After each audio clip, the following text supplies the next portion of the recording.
오늘 우리에게 주시는 하나님의 말씀 마태복음 6장입니다. 두 군데 보겠습니다. 먼저 마태복음 4장 6절입니다.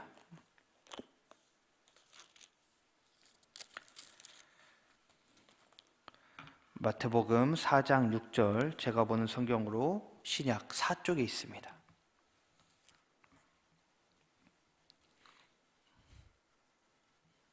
한 목소리로 읽도록 하겠습니다.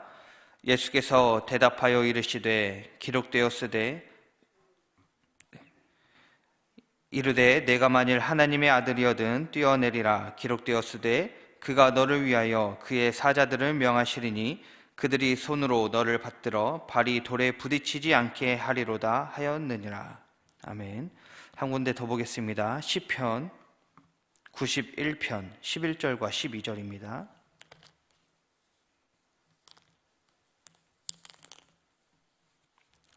시편 91편 11절과 12절, 제가 보는 성경으로 구약 870쪽에 있습니다.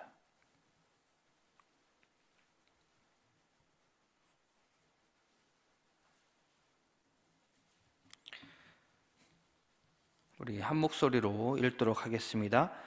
그가 너를 위하여 그의 천사들을 명령하사 내 모든 길에서 너를 지키게 하심이라. 그들이 그들의 손으로 너를 붙들어 발이 돌에 부딪히지 아니하게 하리로다. 아멘. 세상에는 수많은 종교가 있습니다. 그리고 우리 기독교도 이 종교 중에 하나라고 생각을 하시는 분들이 아마 많이 계실 것인데요. 그런데 우리가 알아야 할 것이 있습니다. 기독교는요, 근본적으로 이 종교와 다르다라는 것입니다. 종교는요, 기본적으로 사람이 중심입니다. 사람 중심인 것이 종교고요. 사람이 자기의 유익을 위해서 신을 찾는 것, 신을 믿는 것, 그것이 종교의 목표이고, 그리고 종교인의 궁극적인 이 목적은 내가 잘 되는 것입니다. 내가 영광받는 것, 내 이름이 높임받는 것, 이게 종교의 핵심이에요. 그런데 기독교는 다릅니다. 기독교는 이런 종교와 본질적으로 다르죠. 기독교는 사람 중심이 아니라 하나님 중심입니다. 그리고 기독교인은 자기의 유익과 만족을 위해서 하나님을, 신을 찾지 않습니다. 내가 세상에서 잘 되는 것은요, 다음 문제예요. 두 번째 부차적인 문제입니다. 내가 영광받고 내 이름이 높임받는 것에 목적을 두는 게 아닙니다. 기독교인은요, 오직 하나님이 영광 받으시는 것, 하나님의 이름이 높임받는 것, 하나님의 나라가 이 땅 가운데 날마다 선포되는 것에 궁극적인 목적을 두고 있습니다. 그렇기 때문에 기독교와 종교는요, 엄연히 우리가 구분을 할 수가 있다는 것이죠. 신앙생활하면서 만일 우리 안에 내가 드러나고자 하는 마음이 있다면요, 우리는 우리의 신앙을 다시 한번 점검해 봐야 합니다. 어떤 행사나 또는 일들, 여러 가지 관계 가운데서도 그렇고요, 내 이름이 드러나지 않는다고 마음속에 서운함이 있거나 이렇다면 우리는요, 우리 신앙을 다시 한번 점검해 봐야 돼요. 왜요? 우리가 신앙생활 하는 것, 그리고 교회 안에서 일을 하는 이 모든 것들은요, 내 이름이 드러나는 것이 아니라 하나님의 이름이 드러나게 하기 위해서 하는 것입니다. 그렇기 때문에 내가 드러나지 않아서 서운함이 있다, 내가 드러나지 않아서 좀 그런 마음이 있다 하는 것은요, 다시 한번 우리가 생각을 해봐야 되는 문제인 것입니다. 오늘 말씀에서 예수님이 받으신 시험이 바로 이런 것과 비슷한 시험입니다. 사단이요, 시편의 말씀을 인용해서 오늘 예수님을 두 번째 이 시험을 하는데요, 그 내용이 곧 이렇습니다. 사단이 이렇게 이야기하는 거죠. 네가 만약 하나님의 아들이어든 이 성전 꼭대기에서 뛰어내려라. 하나님이 너를 위해서 천사를 보내 받들고 발이 돌에 부딪히지 않게 할 것이다. 그러니까 뛰어내려라. 이렇게 이야기하는 것입니다. 사단이 인용한 시편 91편은요, 지존자, 엘리온이라고 하는 이 히브리어인데, 즉 지극히 높은 데 계신 하나님, 지존자, 이 하나님을 찬양하는 노래입니다. 그리고 시편 저자는요, 하나님을 나의 피난처, 나의 요새, 신뢰하는 하나님이라고 91편에서 고백하고 있어요. 예수님은요, 이 시편의 저자처럼 아마 하나님은 나의 피난처시요 나의 요새요 내가 신뢰하는 하나님이십니다 라고 고백했을 것입니다. 왜요? 광야 40일간 이 금식을 하면서 이 고백을 하지 않고서는 살 수 없었을 것입니다. 그리고 시편 91편은요, 하나님을 신뢰하고 하나님으로부터 보호받는 것에 대한 행복, 그리고 이것을 노래함과 동시에요, 악과 싸우고 투쟁하는 모습을 보여주고 있는 게 시편 91편입니다. 사탄은요, 바로 이 시를 인용해서 예수님을 시험하는데요, 참 교활합니다. 하나님이 피난처시고 요새이시고 신뢰하는 하나님이니까 네가 지금 그렇게 고백하고 있으니까 성전에서 뛰라는 거예요.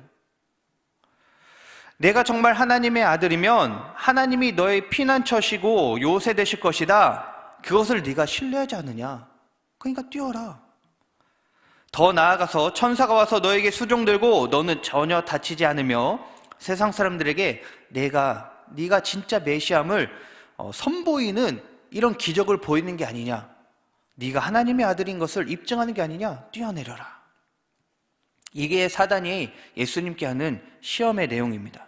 아마 예수님이 많은 군중이 모이는 이 성전 꼭대기에서 뛰어내려서 상한 데 없이 또 천사가 시종드는 모습을 이런 모습을 보게 된다면 아마 이보다 명예롭고 영광된 일은 없을 것이라고도 생각됩니다.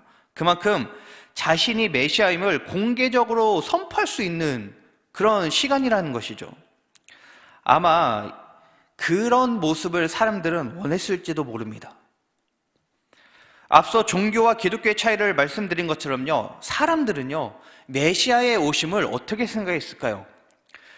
메시아가요, 지금 예수님이 오신 모습으로 올 거라고 생각하지 않고 있었습니다.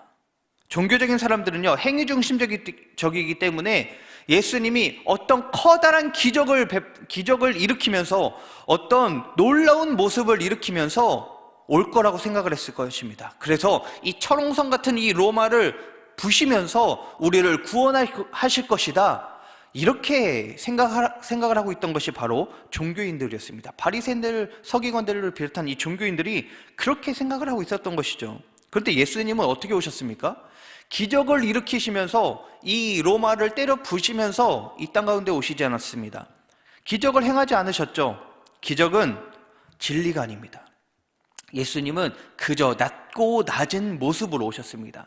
이미 처녀의 몸에 잉태된 것부터 낮은 자의 모습으로 오셔서요, 계속 낮은 자의 모습, 낮고 낮은 자의 모습으로 지금 이 상황까지 오셨다라는 것이죠. 기적을 행하지 않고 오셨습니다. 기적은 진리가 아닙니다. 기적은요, 영원하지도 않아요. 기적은요, 잠시 있다가 사라집니다. 우리가 기적을 보고 와 대단하다 놀랍다 하지만 이것이 우리 뇌리에 박혀서 영원히 있는 것이 아닙니다. 어느 순간 잊혀지게 되어 있죠. 만약에 이 기적이 진리였다면 사람들은 예수님이 5,000명을 먹이신 이 오병이어 사건 가운데에서요, 예수님을 메시아로 받들고 그분을 못 박아 죽이지 않았을 것입니다. 기독교는요, 이런 기적을 통해서요, 우리의 감각 기능을 만족시키고 흥분시키는 그런 종교가 아닙니다. 사람들 앞에서 기적을 행하고 자랑하는 것이 기독교가 아니에요. 바리새인을 비롯한 이 이스라엘 종교인들이 예수님을 박해하고 십자가에 못 박은 이유가 앞서 말한 것처럼 바로 이 이유입니다. 메시아가 올 때 내가 생각하는 모습대로 오셔야 된다는 거예요. 우리가 그동안 생각했던 원하는 모습으로 와야 하는데 예수님이 전혀 그런 모습으로 오지 않았기 때문에 이들은요, 예수님을 못 박은 것입니다. 그래서 하나님의 생각과 예정은요, 인간의 생각과 바라는 그 소망과 일치하지 않습니다. 그런데 종교인들은 자기의 생각과 소망에 하나님을요, 억지로 끼워 맞추려고 하는 것이죠. 그러니 낮은 자의 모습으로 오신 예수님이 못마땅합니다. 받아들일 수 없어서 못 박아 죽일 수밖에 없는 것이죠. 사단이 노리는 것이 바로 이것입니다. 예수님한테 이렇게 이야기하는 거예요. 결국에 아직 늦지 않았어. 네가 태어날 때는 낮은 자의 모습으로 마국간에서 구유에서 태어나고 이렇게 갈릴리에서 이렇게 살아왔지만 아직 늦지 않았어. 이 성전에서 뛰어내림으로 인해서 네가 놀라운 기적을 일으켜봐. 그러면 사람들이 너를 향해서 열광할 거야. 네가 메시아임을 모든 사람이 알 거야. 이 기적을 일으켜봐. 그리고 너의 이름을 높여봐. 예수님은요, 자기의 이름을 높이는 것이 아니라 하나님의 이름을 높이면서 살았습니다. 그런데 이 유혹, 사단의 유혹이요, 하나님의 말씀마저 인용해서 하니까요, 얼마나 그 유혹이 심했을까요? 특히나 사단이 성경 구절을 그대로 인용한 게 아닙니다. 이 시편 91편 11절 12절을 그대로 인용한 것이 아니라 교묘하게 자기가 유리한 대로 바꾸죠. 그러니까요, 더 헷갈릴 수도 있을 것입니다. 요즘에도 여전히 이단들은 자기가 유리한 대로, 자기 마음대로 이 성경을 넣었다 뺐다, 자기가 원하는 구절만 가져왔다가 이렇게 하면서 사람들을 유혹합니다. 사단이 하는 일이 바로 이런 일입니다. 사단은요, 아담과 하와에게 했던 일을요, 동일하게 예수님에게도 하는 것입니다. 반드시 죽는다고, 이 열매를 먹으면 반드시 죽는다라고 한 것을 사단은 죽을까 하노라 하면서 마치 죽지 않을 것처럼 이야기하는 것이죠. 이렇게 조금씩 바꿔서 자기가 유리한 대로 사용하는 것을 똑같이 예수님께 사용합니다. 이렇게 아담이 실패하게 만든 것처럼 예수님이 실패하게 만들려고 하는 것이죠.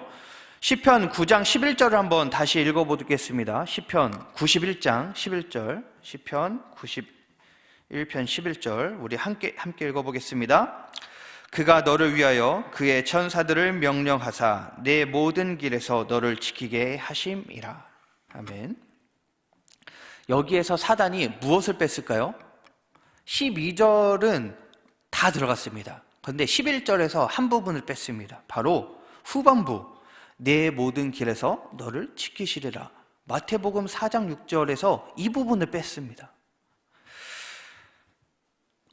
이 부분만 빼고요, 글을 읽어보면 마치 되게 영광을 받는, 내 이름이 드러나는 그런 의미로 이 구절이 사용됩니다. 11절 후반부를 빼고서 11절 12절을 읽어보면 이렇게 내용이 됩니다. 하나님이 너를 위해 그의 천사들을 명령해서 천사들이 너를 붙들고 발이 돌에 부딪히지 않게 할 거야. 이런 내용입니다. 내 모든 길을 이거를 빼버리니까요, 하나님이 너를 위해 천사를 보내. 그래서 네가 발이 땅에 돌에 부딪히지 않게 할 거야. 얼마나 영광스럽습니까? 아, 하나님이 나를 이렇게나 소중히 여기시는구나. 아, 나를 위해 천사를 보내면서까지 나를 보호하시는구나. 그렇지, 내가 그런 존재지. 세상 사람들아 보았느냐? 내가 바로 이런 존재다. 내가 바로 하나님이 이렇게 사랑하시고 내 이름을 높이시는 그런 하나님이시다. 내가 바로 그런 사람이야. 이게 하나님의 아들이라는 막 특권의식 같은 게 생기게 되는 거죠. 내 이름이 높여지게 되는 겁니다. 하나님이 나를 이렇게나, 그러니까 내 이름이, 자꾸 내 영광이 드러내게 되는 게 바로 사단이 노리는 것이었습니다. 예수님이 앞서 말한 것처럼 예수님은 하나님의 이름을, 하나님을 계속해서 드높이면서 그 인생을 사셨습니다. 그러니까요, 이 순간에 시험을 하면서 하나님이 아닌 너의 이름을 드러내봐. 이게 지금 사단이 하는 일입니다. 그렇다면 사단은 이 11절 후반부의 내용을 왜 뺐을까요? 바로 내 모든 길 때문에 그렇습니다. 내 모든 길. 예수님이 가셔야 하는 그 길이 어떤 길입니까? 예수님이 가시는 그 길은요, 순환의 고난의 길입니다. 명예나 찬사가 있는 길도 아니고요, 어떤 높은 이름을 얻는 길이 아니라는 것이죠. 그 길은요, 죽음을 통해서 만인을 살리는 길입니다. 외로운 길이죠. 진리의 길입니다. 그렇기 때문에 외로워요. 쓸쓸합니다. 험난합니다. 그리고 언제나 자기 자신과 싸우는 길이 바로 예수님이 가시는 길, 십자가의 길이었습니다. 그러니까 그 길을 빼버린 거예요. 그 길을 빼버리고 이 순간, 이 영원한 영광스러운 순간만 드러내려고 한 것입니다.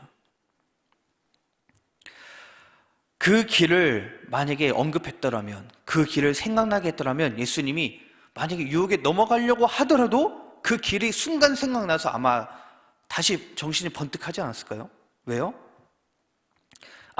그래, 내 길은 이 순환의 길이야. 하나님이 나에게 말씀하신 길은, 하나님이 나에게 가라고 하신 그 길은 고난의 길이지. 이러면서 하나님이 나의 피난처십니다. 나의 요새이십니다. 내가 하나님만을 신뢰합니다. 다시 이렇게 고백하면서 나아가지 않았을까요? 그렇기 때문에 그 길이라는 것을 마귀가 뺀 것입니다. 예수님은요, 이 사단의 유혹을 이겨내십니다. 우리는 이 사단의 유혹을 이겨내신 예수님을 날마다 그분의 정신과 성품을 배워야 합니다. 예수님은 사단이 바라는 대로요, 하나님의 아들이라는 이 특권의식을 누리지도, 또 특권을 행하지도 않았습니다. 하나님께서는 예수님께 이 십자가의 길을 가라고 하셨기 때문에 예수님은 그저 무능한 사람으로 낮고 천한 모습으로 이 십자가의 길을 순종함으로 걸어갔습니다. 그래서 그렇게 순종하며 걸어갔기에 더욱더 강력하고 크고 놀라운 하나님의 의지를, 하나님의 이름을 드러낼 수 있었다는 것이죠. 이것이 우리가 가져야 하는 신앙입니다. 결국 신앙은요, 타협이 아니죠. 우리의 이름을 드높이고 내가 드러나는 것이 신앙이 아닙니다. 십자가의 의미를요, 날마다 생각하시기 바랍니다. 다시 한번 생각하시기 바랍니다. 그 십자가의 길을 우리가 따라가야 합니다. 예수님이 과연 무엇을 위해서 살아가셨는가? 예수님이 무엇 때문에 과연 이 길을 걸어가셨는가? 무엇 때문에 예수님이 이 십자가를 지셨는가? 이 십자가는요, 장식품이 아니에요. 그렇다고 이 십자가는요, 기적이 아닙니다. 오히려 이 십자가는 수치와 죽음을 상징하는 것입니다. 그러나 십자가는 동시에 궁극적인 승리를 의미합니다. 예수님께서 유혹을 물리치시고 십자가의 죽음을 통해서 사망 권세를 이기시고 부활하셔 승리하셨기 때문에 바로 이 십자가는 궁극적으로 우리에게 승리를 줍니다. 날마다 우리에게 시험을 주는 이 마귀로부터 승리할 수 있게 하는 것이 바로 이 십자가라는 것이죠. 우리의 신앙이 바로 이 십자가의 신앙이 되기를 소망합니다. 예수님이 말씀으로 시험을 이기고 십자가의 길을 걸으면서 승리하신 것처럼 우리도 날마다 말씀을 우리 마음에 새기고, 그리고 주님 가신 그 길을 날마다 생각하고 우리 삶 가운데에 이 십자가를 적용하면서 늘 승리하며 나아가는 우리 공동체가 되기를 간절히 소망합니다. 기도하겠습니다. 하나님 감사합니다. 우리는 살아가면서 내가 드러나려고 하고 내가 높임받으려고 하는 모습이 너무나 많습니다. 그런 모습이 있다면 이 시간 회개하고 날마다 자기를 낮추시며 하나님의 소명을 끝까지 가지고 나아가신 예수님을 바라보고 그렇게 살아가는 우리의 모습이 되게 하여 주시옵소서. 그래서 내가 드러나는 것이 아니라 하나님만이 드러나는 우리의 삶이 되게 하여 주시옵소서. 더 나아가서 우리에게 날마다 찾아오는 유혹과 시험이 있습니다. 이것들 앞에서 예수님이 가시는 그 십자가의 길을 생각하고 기억하여서 유혹과 시험을 늘 이기며 나아가는 우리의 신앙이 될 수 있도록 하나님 함께하여 주시옵소서. 사랑이신 예수님의 이름으로 감사하며 기도하옵나이다. 아멘. 하늘에 계신 우리 아버지, 아버지의 이름을 거룩하게 하시며 아버지의 나라가 오게 하시며 아버지의 뜻이 하늘에서와 같이 땅에서도 이루어지게 하소서. 오늘 우리에게 일용할 양식을 주시고 우리가 우리에게 잘못한 사람을 용서하여 준 것 같이 우리의 죄를 용서하여 주시고 우리를 시험에 빠지지 않게 하시고 악에서 구하소서. 나라와 권능과 영광이 영원히 아버지의 것입니다. 아멘.